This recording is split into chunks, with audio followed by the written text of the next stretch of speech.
declarar la sesión número 15 ordinaria sea por aprobada por no haber sido objeto de observaciones y el acta número 16 queda a disposición de los señores y señoras diputadas. Señor secretario, por favor, de lectura de la cuenta. Muchas gracias, señor presidente. Se recibió una nota del Comité PPD, el cual comunica el reemplazo para la sesión de hoy de la diputada Carolina Marzán por el diputado Raúl Soto. También se recibió un reemplazo para esta sesión del diputado Jorge Sabac en reemplazo del diputado Manuel Mata. Y también se recibió una nota del señor ministro de Salud, quien excusa su asistencia a la sesión de hoy, sin perjuicio el ministro queda disponible para que se pueda ser invitado en una próxima ocasión en atención a la agenda que tiene en este minuto por el COVID-19. Eso es toda la cuenta, señor presidente. Muchas gracias, secretario. ¿Se ofrece la palabra sobre la cuenta? ¿No? Bien. ¿Acuerdo respecto a lo de la cuenta? Tampoco, obvio. Bien, ofrezco la palabra sobre asuntos varios.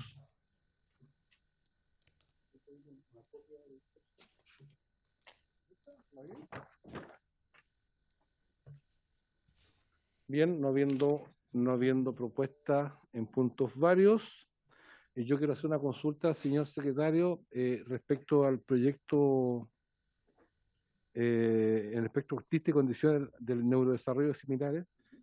¿Todavía están abiertas las inscripciones para los invitados, no? ¿O invitadas? Ok, porque yo voy a proponer un par de nombres. ¿Los hago llegar a usted por escrito? Así es. Bien. Muchas gracias, secretario. Pero por supuesto.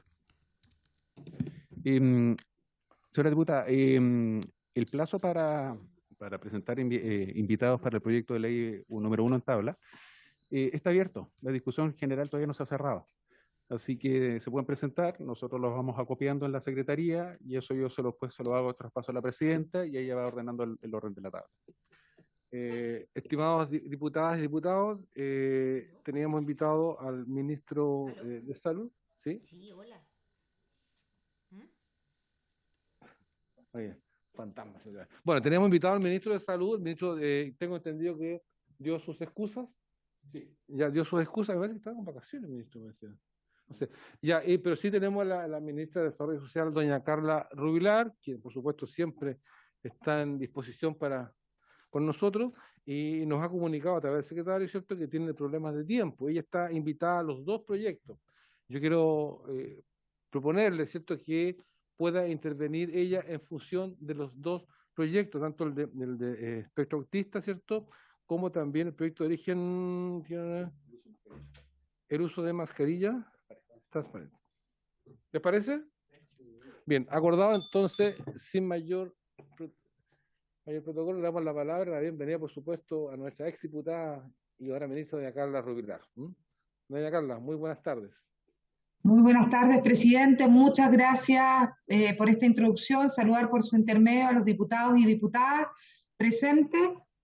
Bueno, para nosotros como Ministerio de Desarrollo Social y Familia, en particular nuestro Servicio Nacional de Discapacidad, me acompaña Francisca Jiménez, como ustedes lo pueden ver ahí. La semana pasada nuestro director nacional, Francisco Subercaso, había dicho que tenía un compromiso este día martes y no iba a poder asistir, un compromiso ineludible, personal. Él está con permiso el día de hoy, pero está nuestra Francisca, que efectivamente nos representa muy bien desde el Servicio Nacional de la Discapacidad.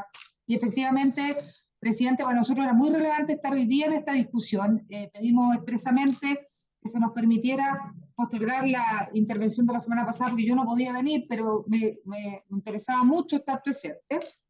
Y efectivamente entiendo que ustedes quisieran un pronunciamiento respecto a nosotros como Ejecutivo en el proyecto que tiene que ver con las mascarillas, ¿no es cierto?, transparentes en materia de lengua de señas. Nosotros efectivamente como Ministerio de Desarrollo Social y Familia y SENADI estamos de acuerdo con la iniciativa, creemos que es relevante, creemos que es importante avanzar en ella.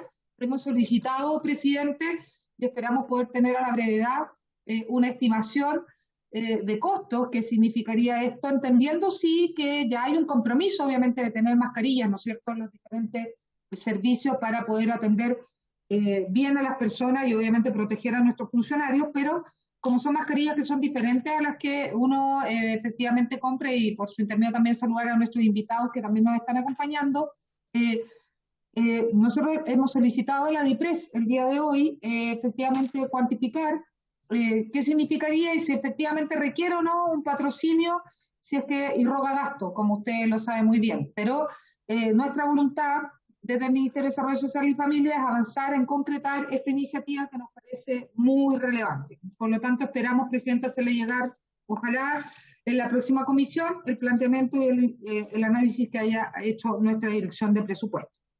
Sobre lo segundo, Presidente, efectivamente sobre el proyecto, el segundo proyecto que está en tabla de esta comisión, lo primero es decir de que nosotros como Ministerio reconocemos y agradecemos profundamente este trabajo que es de forma transversal por todos los diputados y diputadas de la comisión.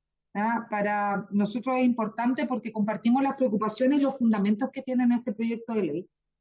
Y en particular, me atrevo a decir de que a mí me llega profundamente este proyecto porque desde la vida, ¿no es cierto?, desde la experiencia personal me ha permitido conocer de cerca esta realidad y reconocer sin duda alguna la vivencia, el valor, los cuidados y el respeto que requiere de nosotros las personas con espectro. Es lo primero que yo quisiera definir. Para nosotros es un desafío súper grande otorgar y promover la igualdad de oportunidades, Presidente, e inclusión social de las personas con discapacidad en general y en particular a quienes presentan la condición de espectro autista, y creemos que esta no es una posibilidad que podamos o no tomar. Definitivamente creemos que es un imperativo, lo hemos definido así, y si bien hemos ido avanzando como país, sabemos que todavía nos queda mucho camino por recorrer, tenemos muchos prejuicios que derrotar y nuevas miradas que debemos posar sobre esta realidad. Y por eso vuelvo a saludar a quienes nos acompañan hoy día, porque sin duda alguna son extremadamente relevantes para esta discusión que estamos dando hoy. Para nosotros es importante recordar, ¿no es cierto?, que la Convención de Naciones Unidas sobre los Derechos de las Personas con Discapacidad es relativamente reciente, ¿no es cierto?, del año 2006, fue ratificada por nuestro país el año 2008, el 2010 promulgamos la Ley 20.422, que ha sido el gran marco normativo en materia de discapacidad. La Convención, sin duda alguna, introduce, ¿no es cierto?, un cambio de la mirada sobre la discapacidad, evolucionando, y creo que ahí nos falta todavía, pero vamos evolucionando desde un enfoque médico, que veía, ¿no es cierto?, la discapacidad como una enfermedad que debía ser curada, hacia un enfoque de derechos humanos, ¿no es cierto?, que reconoce que las personas con discapacidad son personas sujetas de derechos, y le cambiamos esta mirada solamente médica hacia una mirada biopsicosocial de la discapacidad. La definimos entonces como una interacción entre la condición de la salud de la persona y las barreras de su entorno. Es decir, y esto es muy relevante, ya no asumimos la discapacidad solo como un asunto privado de las personas, sino también incorporamos la dimensión social de esta realidad. ¿Qué significa esto, Presidente, por su intermedio, a quienes hoy día nos acompañan en la comisión? Significa para nosotros que la sociedad en su conjunto entonces debe generar las condiciones necesarias para eliminar las barreras físicas, comunicacionales y sobre todo las actitudes prejuiciosas que pudieran afectar a las personas con discapacidad. Esto, por tanto, va a requerir, y probablemente estas son las brechas más grandes que estamos teniendo, un cambio cultural sobre el que debemos seguir avanzando. Debemos transitar hacia una mirada positiva que reconozca las potencialidades, ¿no es cierto?, que tienen las personas con discapacidad. Y en esto queremos ser bastante claros. Si ellos cuentan con los apoyos necesarios, ellos van a poder desarrollar una vida autónoma y van a poder participar activamente en la sociedad. Es decir, también depende de que como sociedad generemos estas instancias. En cuanto al trastorno de espectro autista propiamente tal, el TEA, mucho más reciente incluso la información y el marco internacional.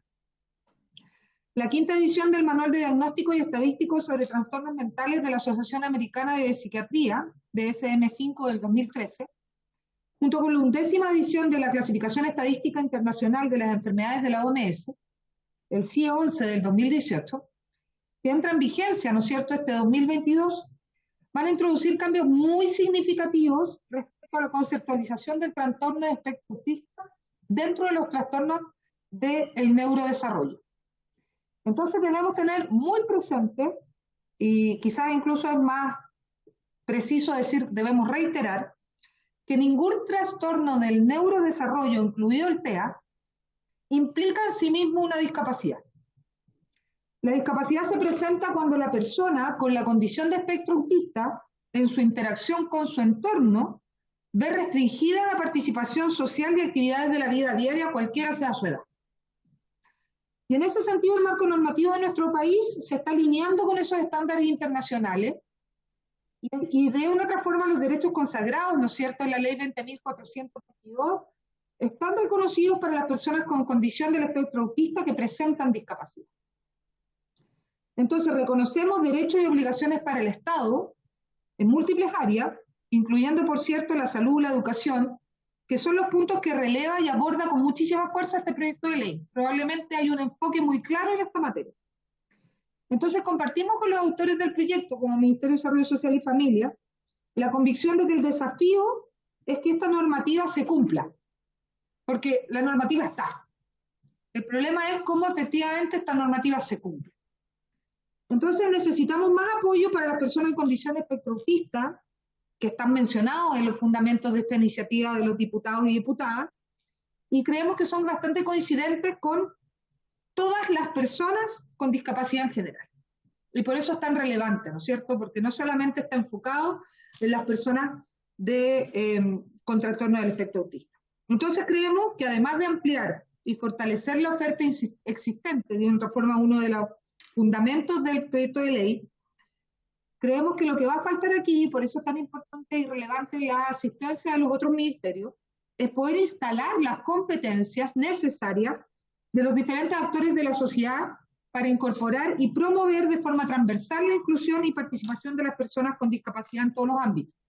Es decir, aquí vamos a necesitar un trabajo mucho más interactivo, mancomunado, no solamente de Senadi o nuestro ministerio, sino entendiendo la relevancia que implica cada uno de los roles que tienen los otros ministerios comprometidos. Entonces, como gobierno y especialmente nuestro ministerio, necesitamos trabajar colaborativamente y arduamente en esta línea, y vamos a seguir haciéndolo. Por ejemplo, hemos avanzado en la guía de la inclusión de las personas con condición de espectro autista en el contexto escolar, un proyecto que ha sido financiado por Senadi, desarrollado por la sociedad civil. Ha sido muy relevante el trabajo de la sociedad civil en esta materia. También estamos avanzando en materia de atención temprana, incorporando la atención de niños y niñas con discapacidad en los dispositivos del Chile Crece Contigo, pero sabemos que ahí tenemos una deficiencia en materia de la capacidad instalada en cada una de las regiones y estamos teniendo discriminaciones dependiendo de la realidad territorial. Y somos conscientes en esa materia y cómo tenemos que avanzar a pesar de que hemos tenido algunos pilotos exitosos en ciertos lugares. Sin duda alguna, la crisis del COVID también ha generado una serie de trastornos individuales y colectivos que van más allá de los temas y de las dificultades meramente sanitarias. Y esperamos, obviamente, poder seguir reforzando la atención que debe de ser especial en personas con TEA. Por ejemplo, y ahí ha sido relevante, y esto nace obviamente de las diferentes agrupaciones que han sido fundamentales en ponernos, ¿no es cierto?, en hacernos visibles las necesidades, el permiso de desplazamiento que permite sobrellevar de mejor manera el encierro y el aislamiento que ha traído consigo esta nueva realidad de la pandemia. Para nosotros lo más relevante, presidente, y aquí queremos obviamente comprometernos también a empujar este trabajo colectivo porque necesitamos que se involucren obviamente los otros ministerios porque esto es un trabajo que según el proyecto de ley, y nosotros lo compartimos, tiene un carácter integral e intersectorial. Consideramos fundamental que la comisión pueda invitar a otras carteras y que las otras carteras vengan, y nosotros nos comprometemos también en hacer los esfuerzos para que vengan las carteras a pronunciarse a esta comisión sobre este proyecto de ley. Para nosotros las más relevantes, sin lugar a dudas, educación y salud, a que puedan dar sus opiniones y obviamente sus aportes en torno a esta materia. Y lo que vemos ahora, probablemente por los dos proyectos que hoy día nos convocan, a las organizaciones de y para las personas con condición del espectro autista, que son extremadamente importantes para poder legislar bien. Creemos que es importante, presidente, también invitar a la academia, pues la investigación y la evidencia científica han sido base esencial para poder avanzar en iniciativas como esto y van a ser probablemente nuestro soporte, al igual que las organizaciones de la sociedad civil. Y en ese sentido, para nosotros es muy importante tener varios aspectos a la vista de carácter más bien técnico, ¿no es cierto?, en esta discusión, y ahí nuestro Senadi tiene ese rol, sin duda articulador, pero también de finalmente entregar la evidencia técnica para poder seguir legislando bien en esta materia. Nos manifestamos obviamente a favor de avanzar en esta idea de legislar. Nos interesa que este proyecto llegue a buen término. Creemos que es importante ocupar las oportunidades para poder legislar también a favor de todas las personas con discapacidad. Y si usted me lo permite, presidente, para nosotros es muy relevante que nuestra Francisca, de nuestro Servicio Nacional de la Discapacidad, pudiera, si usted así lo tiene bien, y los diputados y diputadas, hacer una presentación más técnica, más detallada, al respecto de este proyecto de ley y cómo seguir avanzando y comprometernos desde ya, obviamente, a acompañar esta tramitación desde nuestro Senadi y también empujar la presencia de los otros ministerios que creemos que son fundamentales que entreguen sus opiniones y asistan a esta comisión. Así que si usted lo tiene bien, presidente, si usted pudiera darle la palabra y la posibilidad de compartir pantalla a Francisca Jiménez. Muchas gracias, ministra. Por supuesto, estamos para escuchar y aprender respecto a todos los antecedentes y temas que tengan que ver tanto desde el punto de vista gubernamental, que son los ministerios, la academia, que son las universidades, y también sería importante que pudiéramos considerar algún ente extranjero o algún país donde se haya legislado respecto a esto, ya que las tecnologías dan la posibilidad de esto para tener todos los conocimientos y todos los antecedentes para poder, como dice la ministra, legislar lo mejor posible. Señoras diputadas y diputados, le ofrecemos la palabra a doña Francisca, que ya están autorizados por el secretario. Bien, vamos Francisca, gracias. Muchas gracias, presidente. ¿Se ve bien la presentación?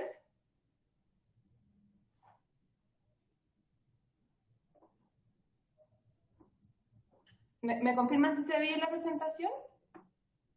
Francisca, se ve muy bien.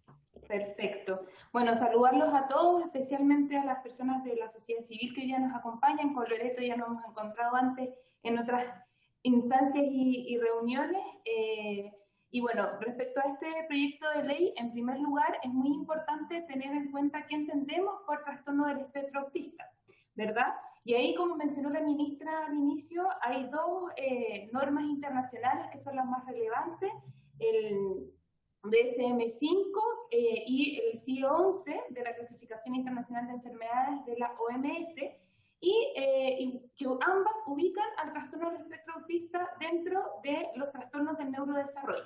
Y lo más relevante es que se caracteriza por algún grado de dificultad en la comunicación y la interacción social, y además ciertos patrones atípicos de actividades y comportamientos, dentro de lo cual también hay ciertas restricciones sensoriales, mucha sensibilidad de repente con los colores, con la luz y otros factores. Y esto incide en que haya diferencias en el desarrollo cerebral temprano, con impacto también en la conducta. ¿Cuáles son las causas? La verdad que se desconocen las causas específicas, pero sí se han identificado ciertos factores de riesgo. Por un lado, elementos genéticos, y aquí se habla de algo poligenético porque hay muchos genes involucrados y hay un alto porcentaje de heredabilidad. Y también factores ambientales, como la edad avanzada de los padres, bajo peso al nacer, complicaciones en el embarazo o en el parto, exposición fetal a algunos medicamentos o ciertos contaminantes. Y hasta ahora la evidencia científica ha demostrado que las vacunas no causan autismo. Es importante ese punto. Y también tener en cuenta que dentro de las personas con condición del espectro autista existe una gran variabilidad. Hay muchas diferencias entre una persona y otra que generalmente se ve en el nivel de lenguaje, en el nivel cognitivo, en el nivel de apoyos que requieren y también la manera en que presentan los síntomas o las características propias de esta condición. En materia de datos, es importante destacar que el segundo Estudio Nacional de la Discapacidad, el ENDIS, que se realizó el año 2015, consideró dentro de los ítems del cuestionario un listado de condiciones de salud o enfermedades justamente basadas en esta clasificación internacional, en la CIE, en ese momento era la 10 del 2015, y dentro de eso está la condición del espectro autista, lo que permitió contar con una estimación de la población que vive con esta condición en nuestro país. Es importante mencionar que este ENDIS del 2015 es el primer instrumento del Estado que considera el espectro autista en una encuesta probabilística de alcance nacional. ¿Y cuáles son los resultados? Se estima que en Chile, a nivel nacional, existen casi 40.000 personas en la población de 2 años y más que tienen algún grado del espectro autista. Eso representa el 1,4% del total de personas con discapacidad, de acuerdo a las mismas estimaciones del ENDIS, y el 0,2% del total de la población nacional, también en base a las cifras del ENDIS del 2015. Es importante considerar que como el ENDIS es un estudio estadístico, no es un catastro o un registro como uno a uno de las personas, sino que trabaja con una muestra representativa como la CACEM, por ejemplo, no es posible desagregar más esta cifra que tenemos de las 39.472 personas con TEA a partir de otras variables, como podría ser, por ejemplo, el tramo de edad o la región, principalmente porque los casos dentro de la muestra que utilizó el estudio eran muy pocos, lo que era TEA, por lo tanto no permite desagregaciones más específicas porque no estarían siendo representativas, no teníamos la suficiente data estadística para poder desagregar un poco más esta información. Y también es importante mencionar que actualmente nuestro servicio está trabajando con el Observatorio del Ministerio de Desarrollo Social y Familia en el tercer estudio nacional de la discapacidad. Se vio un poquito atrasado por el tema de la pandemia, pero ya está en pleno curso y también está considerado incorporar dentro del listado de condiciones de salud el espectro autista, por lo que vamos a poder tener una actualización de esta información. También es importante tener en cuenta lo que mencionaba también la ministra respecto al concepto de discapacidad. Y ahí tenemos dos grandes cuerpos normativos que nos dan una definición, que es la Convención sobre los Derechos de las Personas con Discapacidad y la Ley 20.422. Y aquí es muy importante que la Convención en su preámbulo, en la letra E, establece que la discapacidad es un concepto que evoluciona y que resulta, como bien explicaba la ministra, de la interacción entre una persona con ciertas deficiencias y las barreras que establece el entorno y que impiden su participación en igualdad de condiciones. Por lo tanto, la discapacidad no depende únicamente de la condición de salud de la persona, sino que también de las barreras del entorno y que muchas veces nosotros mismos ponemos en ciertos prejuicios o ciertas actitudes negativas. Entonces, es una condición dinámica que va evolucionando dependiendo de cómo interactúan y evolucionan estos dos factores. Y aquí, este cambio de paradigma del modelo médico a este modelo que es biopsicosocial, que busca poner en el centro a la persona y su interacción con el entorno, debe ir acompañado también de un criterio de calificación y de certificación que considere todos estos elementos que se relacionan con la discapacidad y el enfoque de derechos humanos. Entonces, acá lo más importante es tener en cuenta que bajo este marco el trastorno del espectro autista no es sinónimo de discapacidad, sino que es una condición de salud y aquellas personas que con esta condición enfrentan barreras en el entorno se pueden considerar como personas con discapacidad. En cuanto al marco normativo que tenemos actualmente, también lo mencionó la ministra, tenemos la convención y tenemos, como decía, la ley 20.422. En el caso de la convención establece que las personas con discapacidad incluyen aquellas que tengan deficiencias físicas, mentales, intelectuales y sensoriales, sin especificar diagnósticos o condiciones de salud de manera detallada. Y lo mismo la ley 20.422, que establece las deficiencias de origen físico, sensorial, mental psíquico y mental intelectual, también sin entrar en detalles respecto a los diagnósticos o con alguna regulación específica para cada una de ellas. Por lo tanto, todos los principios y todos los derechos que están consagrados tanto en la Convención, que al ser ratificada por nuestro país el año 2008 pasa a ser parte de nuestro marco legal vigente, junto con la ley 20.422, son para todas las personas con discapacidad sin ningún tipo de distinción, y además abordan múltiples ámbitos, estableciendo derechos y obligaciones para el Estado. Acá en la lámina se muestran algunos de los puntos que abordan estos cuerpos normativos que son bastante robustos, como la igualdad de oportunidades y la no discriminación. Tiene una serie de normas muy relevantes y garantías también en el ámbito de salud, de trabajo y empleo, también en cuanto a datos estadísticas y la propia certificación de la discapacidad, sobre accesibilidad, autonomía y vida independiente, protección social. Hay apartados específicos sobre mujeres y niñas con discapacidad, entendiendo que ellas se ven enfrentadas a una doble vulneración muchas veces, en el ámbito de educación, de habilitación y rehabilitación, y por sobre todo de participación. En este sentido, quiero hacer este pequeño zoom porque ya hemos visto esta materia en otras oportunidades acá en la comisión por otros proyectos de ley respecto a la calificación y la certificación de la discapacidad. porque el proyecto de ley también hace mención a algún mecanismo para poder certificar la condición del espectro autista. En ese sentido, el proceso de calificación y certificación de la discapacidad está establecido en la ley 20.422 y también está desarrollado en base a los estándares de la CIF, la Clasificación Internacional del Funcionamiento, que es de la Organización Mundial de la Salud. Y de acuerdo a lo establecido en la ley, este es el único proceso válido para poder acreditar la condición de discapacidad en nuestro país.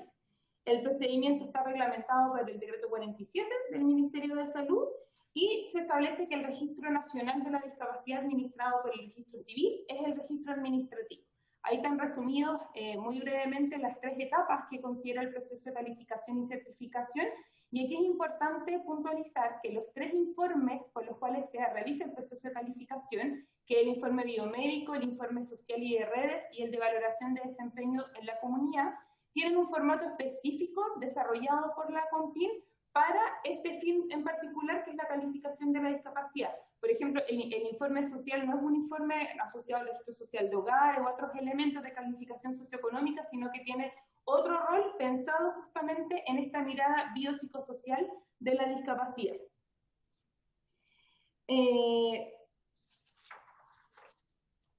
Lo más importante además es que la ley establece que para acceder a los beneficios y las prestaciones sociales que están contenidos en esta ley, la discapacidad deberá ser acreditada a través del RND.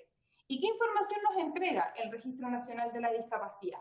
Lo que evalúa o lo que entrega el certificado de la credencial es el grado global de discapacidad. ¿Qué significa esto? Las restricciones en la participación y o limitaciones en las actividades propias de su edad que tiene una persona a causa de su condición de salud. Entonces, esto se evalúa a través de un porcentaje y dependiendo del porcentaje se establece si es una persona sin discapacidad, con discapacidad leve, moderada, severa o profunda. Además, se establece cuál es la causa principal y las causas secundarias que dan origen a la discapacidad, pero de acuerdo a las tipologías que contempla hoy día la ley 20.422, que como les comenté anteriormente es física, sensorial visual, sensorial auditiva, mental psíquica y mental intelectual. Por lo tanto, dentro del Registro Nacional de la Discapacidad no se considera el diagnóstico o condición de salud específico que da origen a la discapacidad, como podría ser el trastorno del espectro autista, o un síndrome de Down, o una amputación, en el caso de discapacidad física, u otro tipo de diagnóstico médico. Algunas iniciativas relevantes que acá la ministra ya comentó.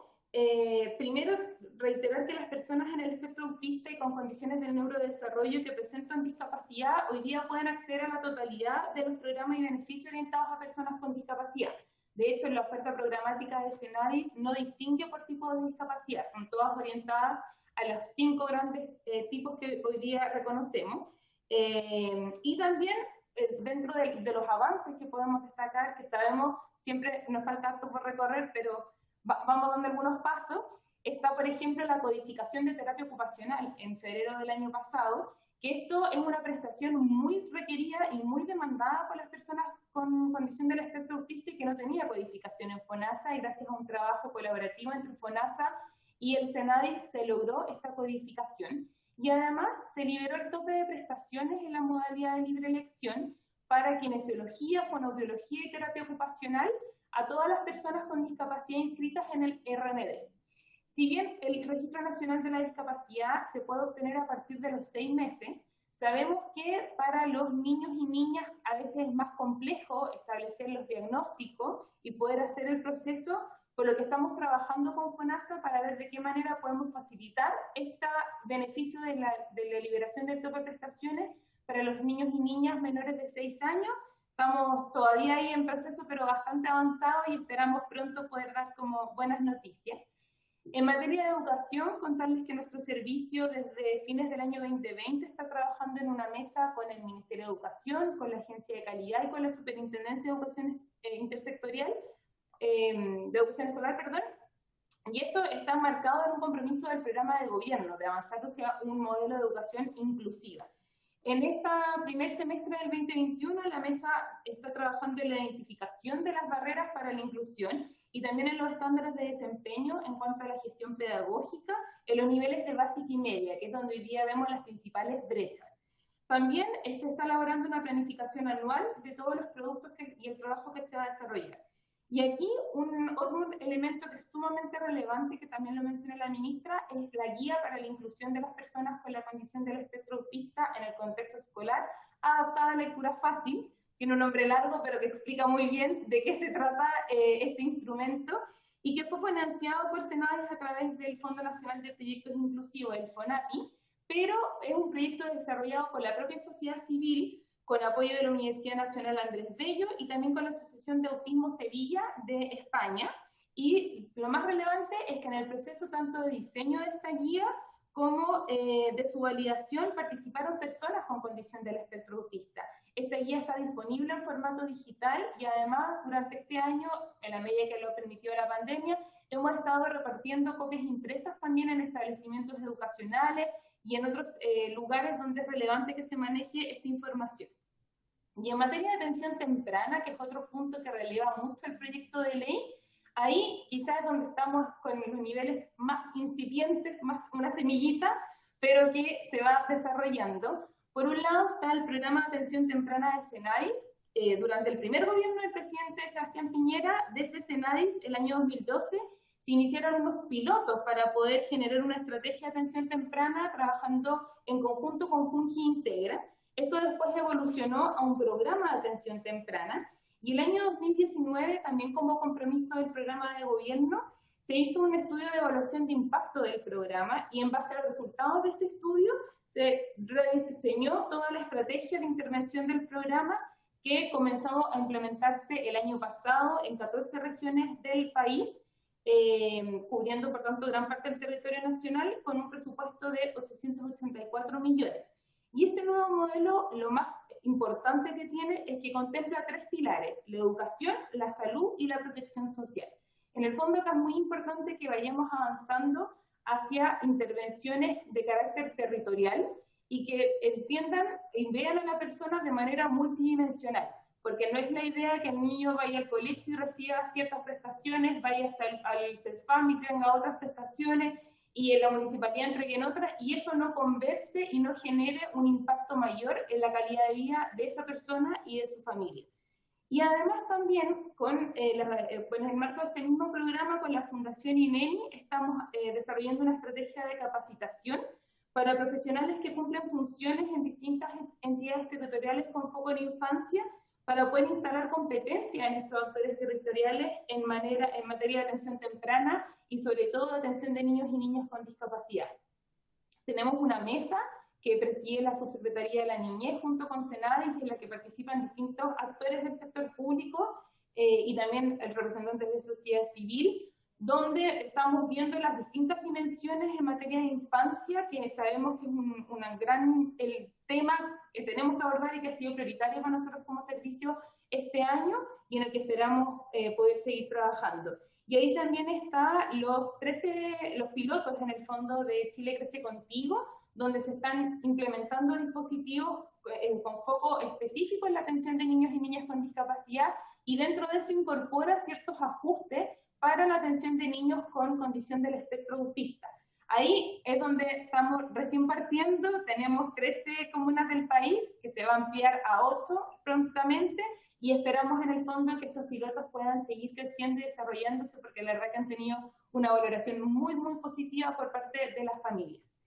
Y finalmente, como comentario general respecto al proyecto de ley, es importante tener en consideración que converse tanto con la ley 20.422 como con la convención, que no exista redundancia o repetición con algunos elementos, y lo más importante, tener en cuenta que como tanto la convención como la ley 20.422 reconocen que cada discapacidad va a requerir respuestas y apoyos específicos según el tipo que tenga, cuestión que también tiene que ser considerada a nivel del diseño y de implementación de las políticas públicas, los planes y los programas, sin alterar la titularidad de derechos. En este sentido, en el fondo, los derechos que ya están reconocidos para todas las personas con discapacidad deben mantenerse, y ahí, si bien entendemos la inquietud y la importancia que plantea la Comisión y sus diputados de avanzar en una legislación específica para personas con trastorno del espectro autista,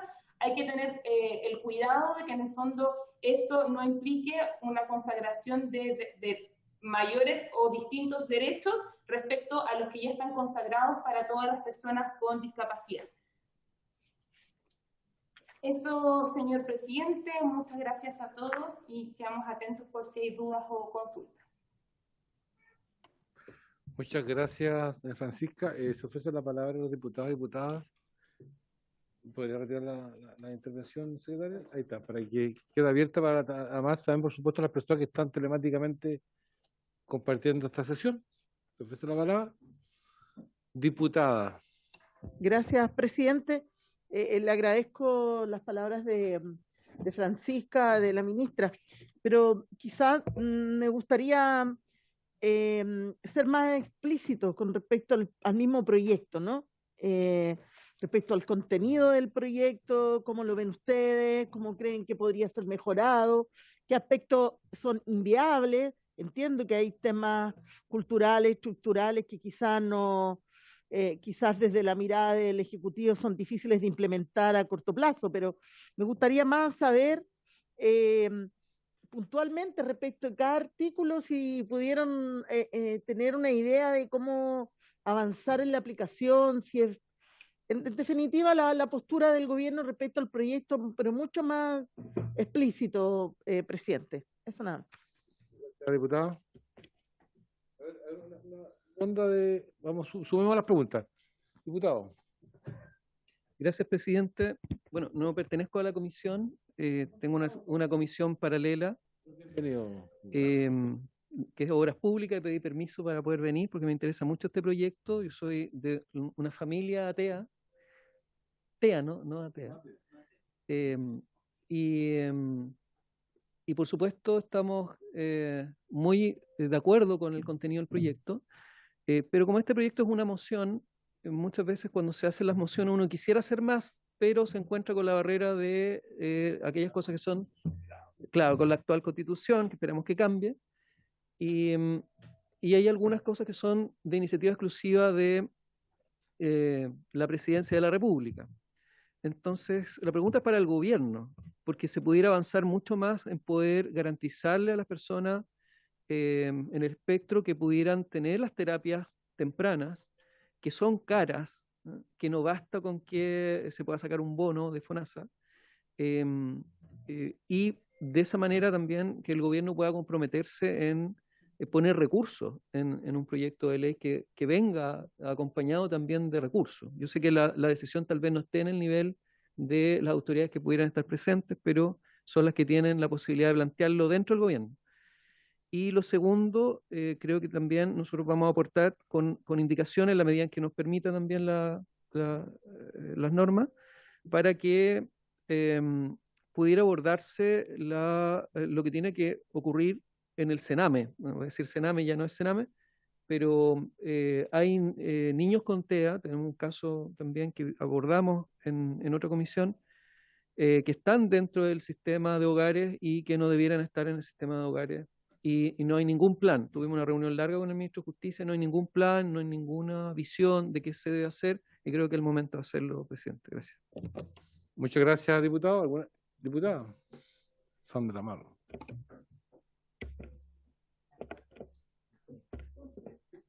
Exactamente.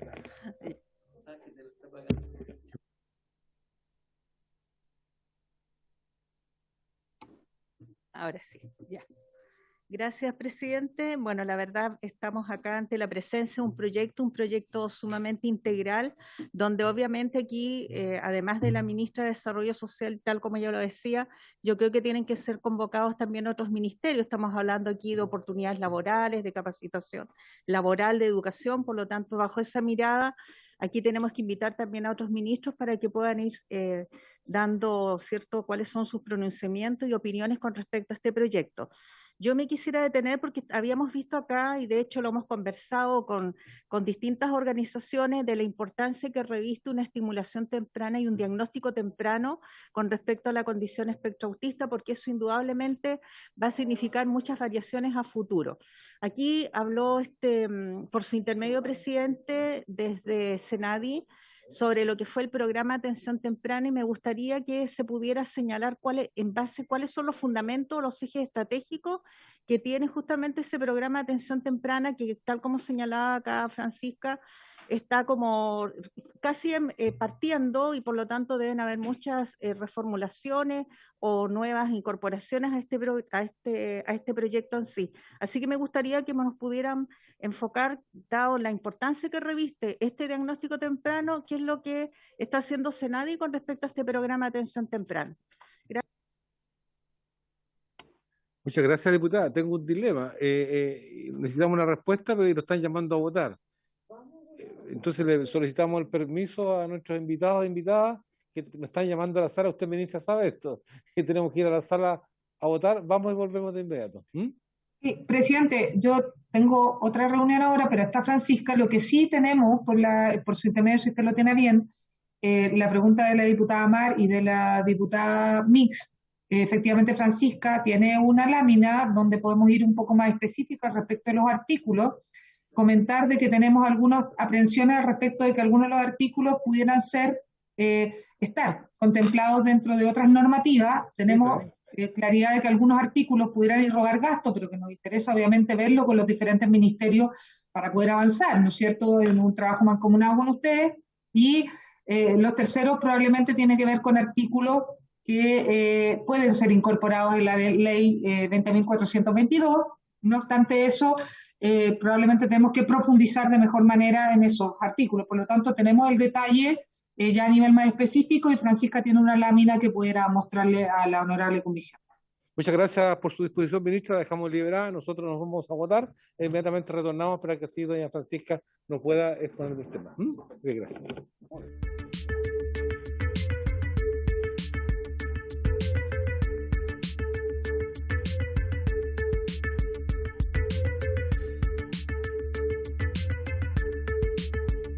Pendiente la palabra de doña Francisca, ya que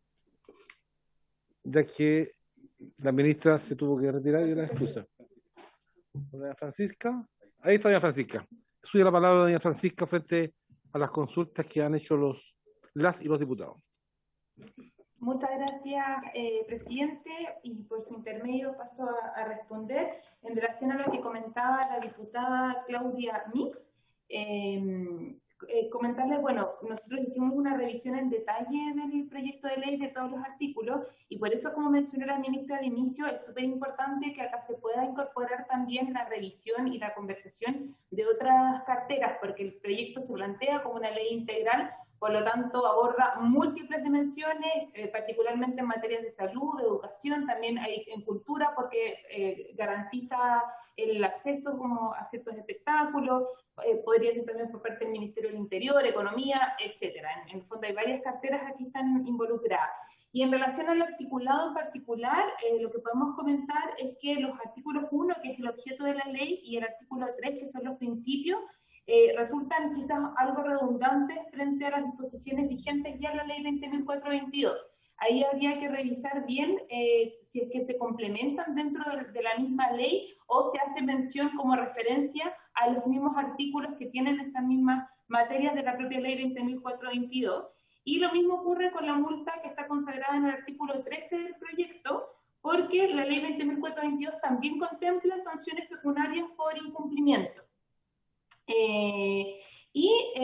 Hay en el mayor detalle en el fondo, que son todos los derechos que se consagran, el artículo 2, el artículo 4 respecto a temas de información, el artículo 5 que es sobre accesibilidad universal y cognitiva, el artículo 6 respecto a bienes nacionales de uso público, el 7 que es de formación de profesionales y funcionarios, y el 9 que es de acceso a la salud. Se tienen que revisar con mayor detalle porque, sin perjuicio de que son disposiciones que pueden estimarse sumamente positivas para las personas con discapacidad en general y específicamente para las personas dentro del espectro autista, habría que ver la consistencia y la coherencia con la ley 20.422 en estas mismas disposiciones y también pueden tener impacto presupuestario. Entonces ahí es muy relevante poder contar con la opinión y la revisión de las distintas secretarías de Estado y también, por supuesto, de la DIPRES, de la Dirección de Presupuesto, para ver en el fondo cómo se pueden abordar las distintas disposiciones que contempla el proyecto de ley. Y finalmente los artículos 8, que hace referencia a instrumentos estadísticos, el artículo 10 sobre seguros, el 11 y el 12 de imprescriptibilidad, y el 15, que es de sanción a compañías de seguro, y algunas disposiciones transitorias. Creemos que no hay inconveniente en poder analizar la incorporación de estos artículos dentro de la propia ley 20.422, y consideramos que esto sería relevante evaluar su aplicación a todas las personas con discapacidad, no de manera preferente quizás a las personas con trastorno del espectro autista. Y en relación a la pregunta que realizó la diputada Sandra Mar respecto al programa de atención temprana, claro, yo di como los titulares en mi presentación, pero como les comentaba, ese fue un proyecto, un programa en el fondo que surgió durante el primer gobierno del presidente Piñera en 2012. Ahí partimos con algunos pilotos a través de convenios con Junji y con Integra. Después se formalizó como programa con presupuesto asociado. El presupuesto ha permitido tener una cobertura de 300 jardines infantiles al año aproximadamente, y el cambio que se hizo justamente a partir del estudio de evaluación de impacto que hicimos en 2019, por tanto a partir de la ejecución del programa desde el año 2020, es que el programa se había enfocado principalmente en la contratación de profesionales que se incorporaban en los jardines infantiles para facilitar en el fondo la inclusión de niños y niñas con discapacidad, y también trabajar con el resto de los alumnos, igual los profesores de los jardines. Pero las dos grandes falencias que se estaban detectando, por un lado, es que la atención temprana como tal no es solamente el ámbito educativo, sino que también tiene componentes de salud y de promoción social, y esas otras dos dimensiones no estaban siendo correctamente abordadas a través del modelo y de cómo se estaba llevando la implementación del programa en ese entonces.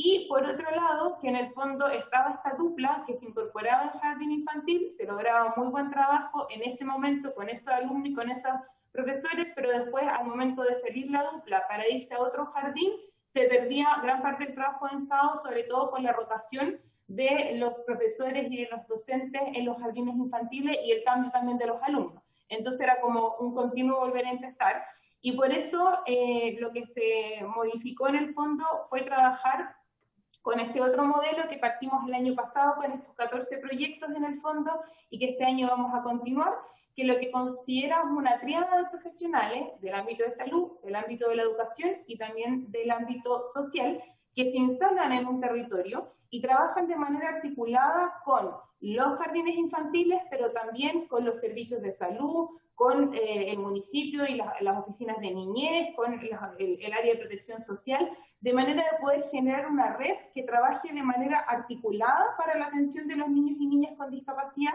Y también se está trabajando en esta sistematización de los aprendizajes y de la capacitación a los profesionales que trabajan en infancia. De hecho, hicimos un seminario hace poquito orientado en el que participaron profesionales de todos los territorios donde estamos implementando hoy día el programa, y también vinculados a dispositivos de Chile Crece Contigo. Estamos trabajando en todo un plan de capacitación porque entendemos que es fundamental instalar competencia. Ahí nosotros como servicio en el fondo, si bien somos el referente técnico en materia de discapacidad, nuestro principal rol y nuestro mayor desafío también es poder transversalizar la variable de discapacidad y que las distintas organismos del Estado y también de la sociedad civil y del mundo privado incorporen la variable de discapacidad en sus planes, en sus programas, y en eso también es relevante la invitación a educación, porque por ejemplo, hoy día los estudiantes con trastorno de espectro autista están considerados dentro de los estudiantes con necesidades educativas especiales, reciben una subvención adicional,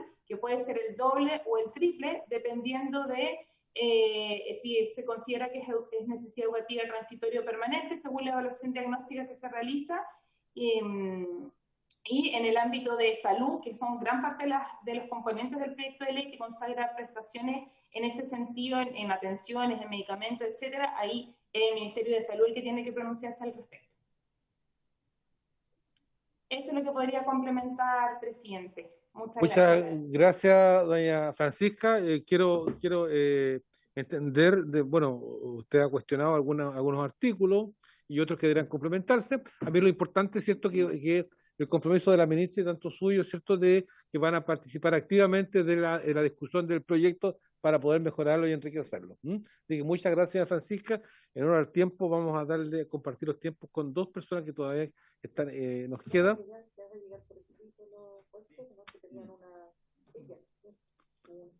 La exposición está acá. Ya, le damos la palabra a doña Loreto Kiem, que es representante de la Postería de Autismo Sur. Doña Loreto Kiem, por ahí la vi, ahí está doña Loreto. Loreto, muy buenas tardes. Suya la palabra. Hola, muy buenas tardes. Gusto saludarlo a todos ustedes, a los honorables, a Francisca Jiménez también y a todos los presentes. Bueno, me presento, soy Loreto Kiem, soy, como bien te dijo, la vocera de la Postería de Autismo Sur, que es un colectivo de la sociedad civil que está integrado por las organizaciones de la temática del autismo de la región de los lagos, de la región de Aysén y de la región de Magallanes. Hoy agradecemos la oportunidad de poder dirigirnos a ustedes y más que hablar de tecnicismo, como ustedes planteaban que querían escuchar un poquito más de tecnicismo de un proyecto de ley, queremos contarles en realidad y aprovechar la instancia de cómo se vive el autismo siendo del sur de Chile. Porque dado el centralismo que se vive, nuestra realidad ha sido bien invisibilizada durante estos años. Se ha hablado mucho de autismo, pero nosotros vivimos unas situaciones y unas dificultades que no son las mismas que vive la gente que vive en el centro o en el norte de nuestro país. Hay dificultades que son transversales a lo largo del país, pero nosotros tenemos otro tipo que son muy importantes y que es importante destacar, y como se vaya desarrollando este proyecto de ley, es importante que también se incluyan. Bueno, nuestra primera y principal barrera que tenemos, que es en realidad es la más básica, es la falta de acceso a la atención y a un diagnóstico temprano.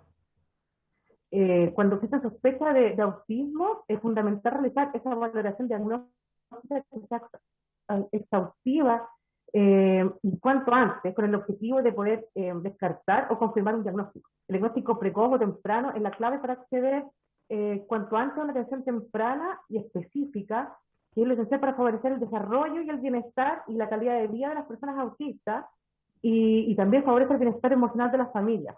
Y la falta de acceso a ese diagnóstico y esa intervención temprana influye en todas las dimensiones de la vida de una persona autista. Y también, y sobre todo, que conlleva a una serie de comorbilidades, tales como la depresión, tales como trastornos alimenticios, tales como la ansiedad, que es algo que la gente autista vive, la tiene como una sombra, que durante toda su vida tiene que estar trabajando en eso. Nosotros queremos hoy día hablar más sobre la vivencia, ejemplificando con algunos casos de nuestra familia, contarles más o menos, para que yo sé que ustedes han escuchado muchos números, han escuchado proyectos, pilotos que se han desarrollado, pero la vivencia de cada familia es fundamental para que puedan empatizar con esta realidad y para que puedan tomar el peso a la real necesidad de crear un proyecto de ley para las personas autistas y con otras condiciones similares. Por ejemplo, quiero contarles el caso de Benjamín Garra, que es un joven de 19 años de Puerto Vara, de la ciudad donde yo vivo, que él terminó sus estudios en 2019 con excelencia académica, con promedio 6.8 del colegio, un colegio regular, y fue becado por la Universidad de Los Lagos para estudiar la carrera que él quisiera. Benjamín no pudo ingresar a la universidad porque no tenía las herramientas necesarias para el traslado, para vivir, la verdad, una vida universitaria como cualquier otro joven, por lo que, y por la falta de apoyo también del sistema de educación superior. Entonces, se ve traducido en una desigualdad de oportunidades que estamos viviendo a diario. Este es un caso de un joven que tiene una vida más bien, sin ir más lejos, el caso de propia experiencia con uno de mis hijos, y yo tengo 2 hijos en el espectro autista, y con el mayor, nosotros desde prekinder estamos buscando respuestas, que buscamos un diagnóstico, que recorrimos un largo camino buscando un diagnóstico, y recién a los 13 años él tuvo un diagnóstico. O sea, aquí estamos viendo también la falta de capacidad de los profesionales que existen en el servicio público y en el servicio privado también. Este diagnóstico tardío le significó muchas comorbilidades, mucho sufrimiento de nuestras familias sin poder ayudarlos, sin saber qué le pasaba, su intento de suicidio a sus 10 años, de escolarización durante 4 años, Entonces nosotros estamos viendo, o sea, hoy día Nicolás podría no estar con nosotros, podría no estar, podríamos estar lamentando que no estuviera con nosotros. La CDO hoy día está bien, está en un colegio, está yendo bien en un colegio, pero gracias a haber logrado tener un diagnóstico y el empoderamiento de la familia y de nuestro entorno, hemos podido lograr, pero no todos tienen esa posibilidad. Y también lamentamos el año pasado, el 2020, un amigo mío, José, adulto, autista, que él ya no está con nosotros, y que él decidió terminar su vida porque vivió durante toda su infancia y su adolescencia y ya su adultez una serie de incomprensión de la sociedad, falta de oportunidades, lo que hace que el día no esté y nosotros no queremos que eso vuelva a pasar nunca más. Entonces, ¿por qué es tan importante que yo se los menciono? Porque nosotros no queremos vivir, ellos no pueden esperar. Nosotros vemos que hay pilotos, sí se han hecho cosas, pero ya no nos sirven los pilotos, nosotros necesitamos respuestas hoy. Dentro de cómo, les voy a contar un poco cómo se vive en la región de Magallanes. La región de Magallanes se demora una persona desde el APS hasta una derivación a un centro más especializado, demora entre 8 meses y un año para recibir un diagnóstico, para comenzar a recibir un diagnóstico. Y este diagnóstico tampoco es multidisciplinario, un diagnóstico que se da por una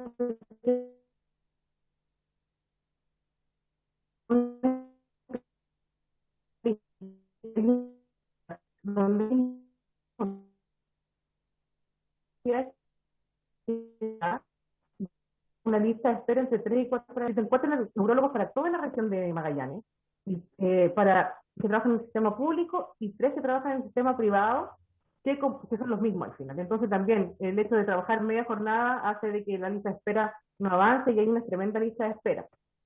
Pero principalmente nuestras mayores dificultades son las grandes distancias para acceder a esta atención. Por ejemplo, desde Puerto William, para llegar a Punta Arenas, donde está el hospital, son 3 días en barco o 2 días en avión. Entonces nosotros, como les digo, nosotros no tenemos las mismas dificultades en el centro que van al hospital en 1 hora. Nosotros es mucho más complejo y todo depende de las inclemencias del clima también, porque si hay tormentas, si están cortados los caminos, muchos de estos caminos ni siquiera son pavimentados. Las familias tienen que trasladarse, hacer un sacrificio para poder acceder a esta atención. Es muy difícil. Desde Porvenir son 2 horas en barco, como les cuento, es muy complicado. Para la familia, tener un hijo, un familiar autista, hace que tengan que hacer mucho sacrificio, y muchas veces la falta de acceso, porque la mayoría no cuenta con este acceso ni con la posibilidad de viajar, hace que estos niños jóvenes y después posteriormente adultos vivan en una situación completamente desfavorable.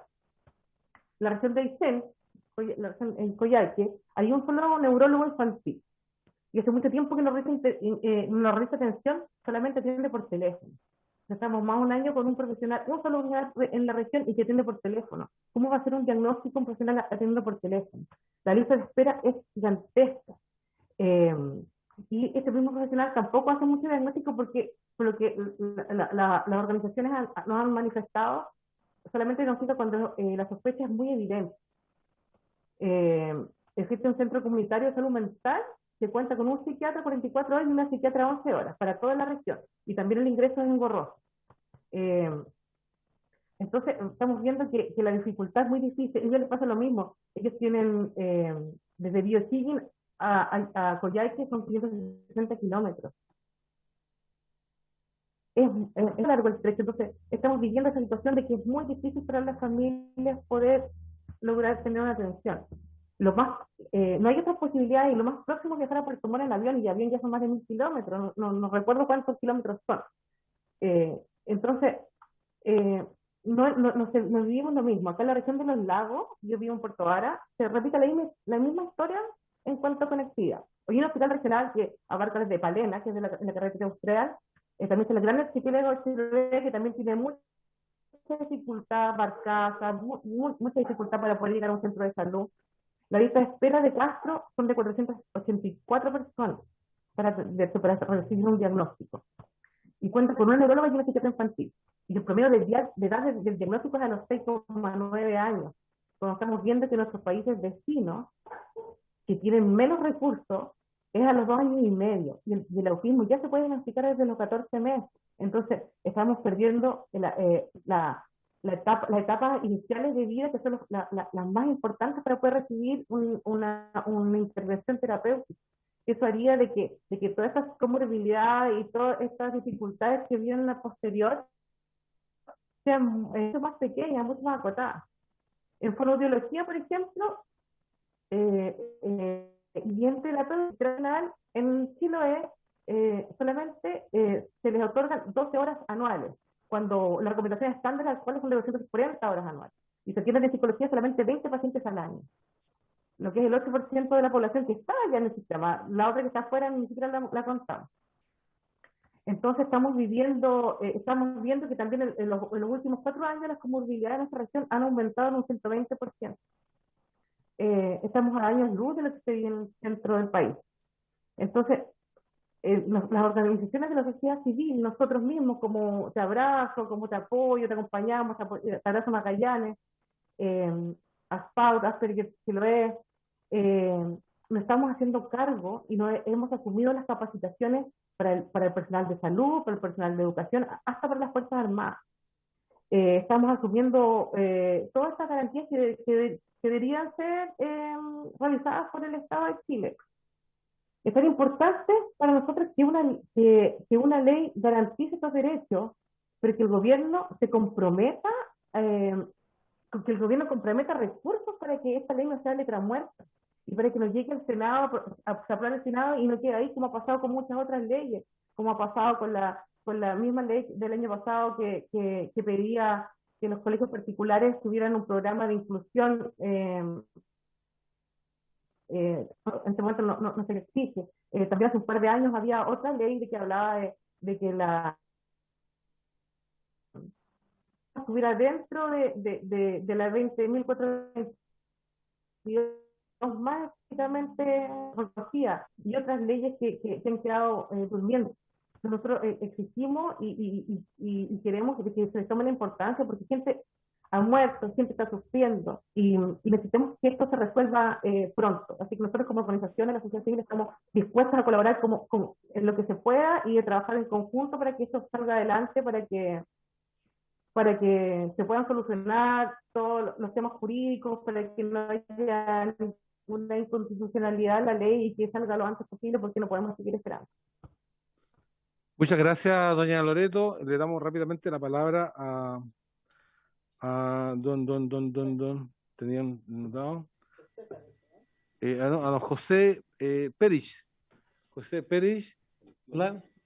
Ya, el colectivo Autismo en Chile, y tendríamos que dejar el segundo proyecto para la próxima sesión, lamentablemente, porque si por el respeto al proyecto de la moción, que es muy importante, deberíamos darle el tiempo que realmente sea necesario para su discusión.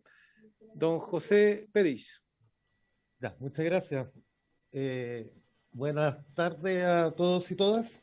Mi nombre, como escucharon, es José Perich. Soy vocero del colectivo Autismo Chile, una organización que en su primera parte se gesta principalmente desde las familias, ¿ya? Desde las familias de personas con el espectro, ya, pero poco a poco ha ido creciendo, y que también es muy importante que quizás en algunas de estas sesiones empiecen a contactar también a estos grupos de autorrepresentación, de personas dentro del espectro que muchas veces demandan participación y no siempre son los más escuchados, siendo que son los protagonistas en este tema, ¿ya? Pero sin embargo, existimos agrupaciones, por ejemplo, como Autismo Chile, que es una agrupación de padres, le decía, y familiares, que tenemos muchos hijos. Yo tengo un hijo dentro del espectro, un joven, digamos, tiene 17 a cumplir 18, y claro, tienen son de un segmento que tienen mayores necesidades de apoyo. Entonces, para muchos de ellos no hay capacidad de autorrepresentación,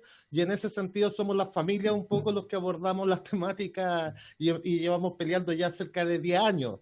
Ya Autismo Chile viene desde 10 años y básicamente lo que ustedes ven ahí en lo que están viendo en el proyecto, ¿ya? Muchas de esas cosas nosotros ya la planteamos en el 2015, ya se había ingresado.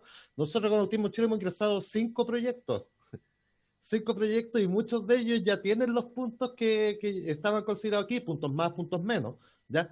Pero entonces el camino que hemos vivido las familias, tanto desde el punto de vista de la vivencia, como contaba Loreto, pero también desde el punto de vista de la carencia de una política pública, tiene un impacto fuerte en cómo se desarrollan las familias, ¿ya? Y hay investigaciones, un montón de investigaciones acerca de los cuidadores primarios, de personas dentro del espectro del autismo. En este caso, la investigación eran niños, ¿ya? De mamá y papá, de cuidadores primarios de niños dentro del espectro. Y dentro de todo el mundo de la discapacidad o de las distintas condiciones, la que sufre un mayor alto nivel de estrés, ¿ya? De estrés, es justamente los cuidadores primarios de niños y niñas dentro del espectro. Ahora, ¿qué es importante señalar respecto a estas investigaciones? Ya aquí no estamos con un punto de la victimización, sino que la investigación también lanza otros puntos que son súper importantes, que es a qué se debe este estrés. Y el estrés, justamente, es que se han señalado tanto aquí en investigaciones que en Chile, como se han señalado en investigaciones en España, señalan que justamente son las faltas de políticas públicas y las barreras que las familias se encuentran constantemente para cualquier, y eso lo voy a poner así, para cualquier cosa que se quiera hacer. Es como que las familias dan por sentado, el desarrollo, digo, de la familia chilena en general, dan por sentado algunas cosas que para nosotros son como un dolor de cabeza. O sea, por ejemplo, partamos por buscar el jardín, ¿ya? Todos, básicamente, yo siempre digo, las familias que no tienen hijos con discapacidad, ¿ya? Por lo general, a mí me da un poco de envidia, debo ser súper honesto, y me da un poco de envidia. ¿Por qué? Porque cuando se pueden comentar entre ellos y andan eligiendo cuál es el jardín que van a usar para su hijo. Y esa elección, en muchos aspectos, para las familias que tenemos hijos dentro del espectro del autismo, esa elección está vetada, porque nuestros hijos van yendo donde los aceptan. Y prácticamente más encima tenemos que tener una visión súper agradecida, más encima vamos agradeciendo a la vida que por favor nos aceptan a los niños, ¿ya? Y eso va generando un estrés constante. Los puntos digamos, los puntos ejes centrales que yo diría que nos llevan a la familia y a personas dentro del espectro a vivir esta situación de eterno cortisol, esta situación de estrés, ¿ya? Esta situación de estrés son varias, ¿ya?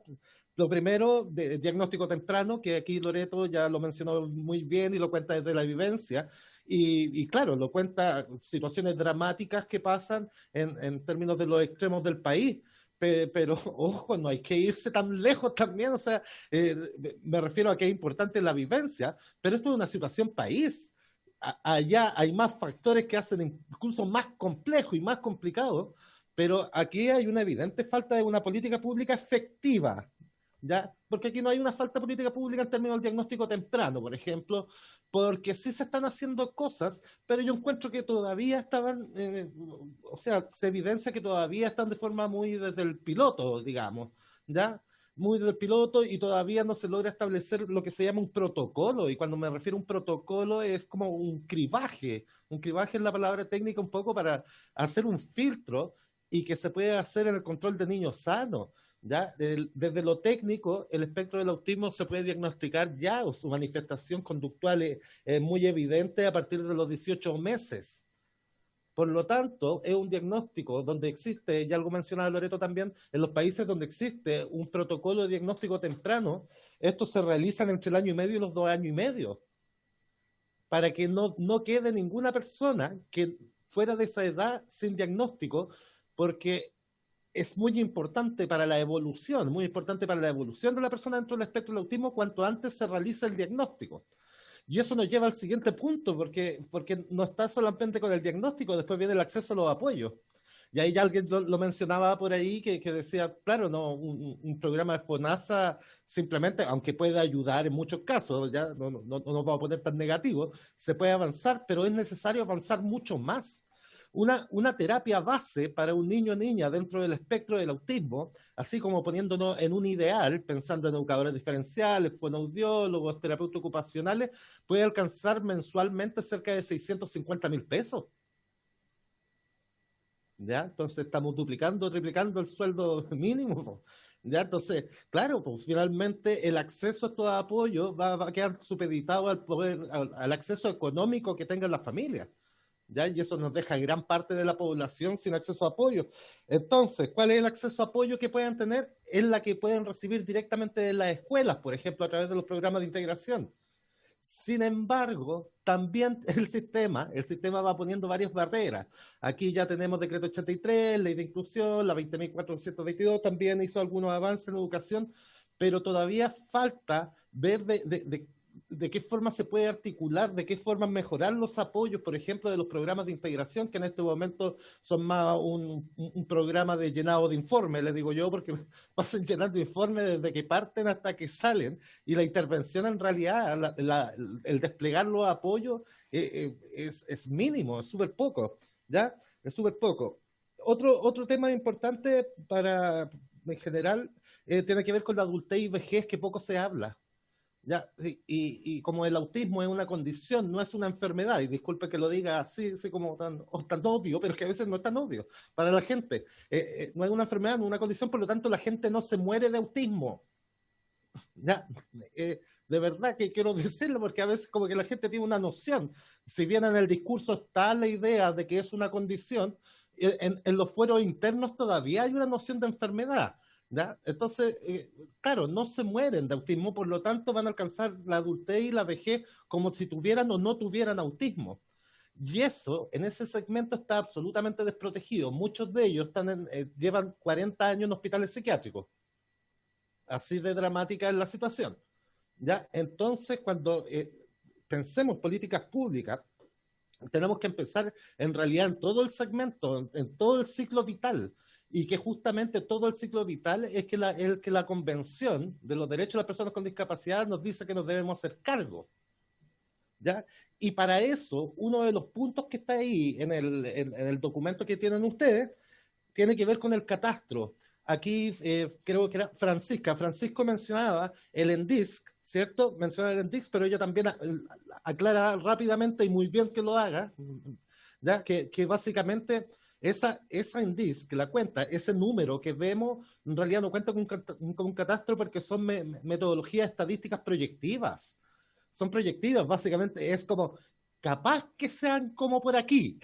¿Ya? Entonces, es necesario, y yo creo que uno de los ejes importantes del proyecto que se está presentando, visualizar el tema del catastro, porque si no es imposible, y de hecho muchos de estos proyectos que hemos presentado nosotros quedaron en Hacienda guardados por ahí, porque justamente como no hay un catastro y no hay claridad ni cuántos son ni dónde están, cuesta mucho tratar de generar cuál va a ser la inyección del gasto público, por ejemplo.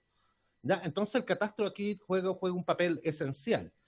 Y lo siguiente también, que lo había mencionado Francisca, así que me tomo sus palabras, es un poco visualizar. Yo sé que este proyecto obviamente es multifactorial, multisectorial, ¿ya? Y hay que empezar a buscar de todos los estamentos, y va a costar mucho. Yo no creo que esto sea una pega fácil, ¿ya? Pero sin embargo, sigo encontrando algo súper positivo, que es que se permita nuevamente a la organización de la sociedad civil estar en estas mesas, conversar, que ya se empiecen a debatir estos temas otra vez, pero ya ojalá ya de forma un poquito más concluyente.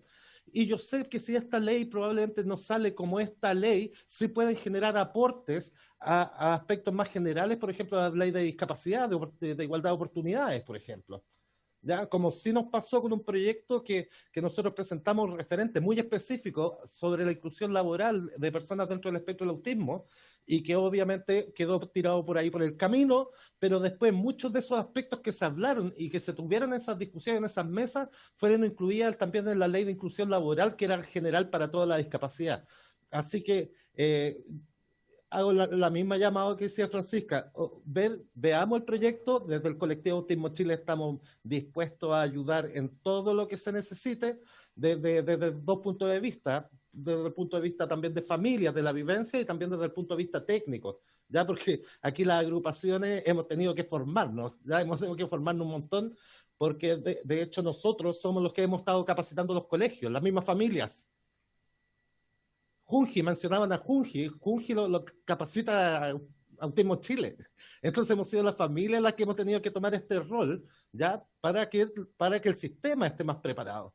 Pero yo creo que finalizo con esto, pero también yo creo que las familias ya nos merecemos un poquito ser padre y madre y no todo el tiempo,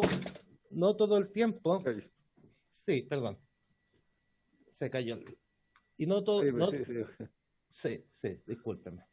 Y que nos empecemos a visualizar nosotros mismos como familia, como padre, como madre, como todo el mundo, y no estar en esta visión de este permanente activismo, ya que no es que nos desagrade, pero es como que, que envidia poder dedicarme a la crianza y punto, ya, sino que estamos peleando todo el tiempo contra un sistema que pone barreras. Y esas barreras, ¿desde dónde vienen? Justamente de la falta de una política pública más eficiente. Así que gracias. Muchas gracias a usted, José. Por supuesto, también agradecer a Loreto. Han sido dos clases que nos han dado de su vivencia, que realmente nos deja mucho más comprometidos de lo que estábamos. Por supuesto, también a Francisca, con su exposición de Senade. Sabemos que hay harto que hacer, bastante. Vamos a trabajar muy bien este proyecto con el fin de poder sacar un muy buen proyecto. Sabemos que no resolvemos todo, pero que creemos que podemos dejar un tema legislativo que va a servirnos bastante. Aprovecho la ocasión de pedirle todas las disculpas al caso a Macarena, porque íbamos a tratar en segundo punto lo que tiene que ver con el uso de la mascarilla transparente, que es un tema tan importante y tan sensible como el tema que acabamos de tratar, y merecen, por respeto, todo el tiempo del mundo también para ser tratados. Así que mi compromiso de conversar con la presidenta para que la próxima sesión se le dé, en primer lugar, prioridad a este proyecto para que sea tratado con la importancia que se merece. Macarena, reiteramos las disculpas del caso de este tema. Bien, el próximo martes, por haberse cumplido. Pero yo le confirmo. No se preocupe, no hay problema, dice Macarena. Muchas gracias, Macarena, de verdad. Bien, por haberse cumplido. Bien, vale. Sí, me da un segundo la palabra solamente para sugerir a la comisión. Nos están echando al Congreso, ya dígame. Muy cortito, para sugerir a la comisión que puedan extender invitación también a Paulina Arango y Marcela Tenorio, que son académicas de la Unidad de Neurodesarrollo de la Universidad de Los Andes. Ellas ejecutaron con nosotros el programa País D, tienen mucha experiencia en discapacidad intelectual y particularmente en trastorno espectro autista, y además están como investigadoras en MICARE, que es un instituto que se está recién desarrollando, especializado en cuidado. Yo les puedo enviar los contactos a Paula. Francisca, nos interesa de todas maneras, nos manden los contactos, como también la exposición que acaba de darnos para que quede registrada y que quede a disposición de las diputadas y los diputados. Bien, por haberse cumplido, gracias a usted, por haberse cumplido ampliamente el objetivo de esta sesión, se levanta. Muchas gracias.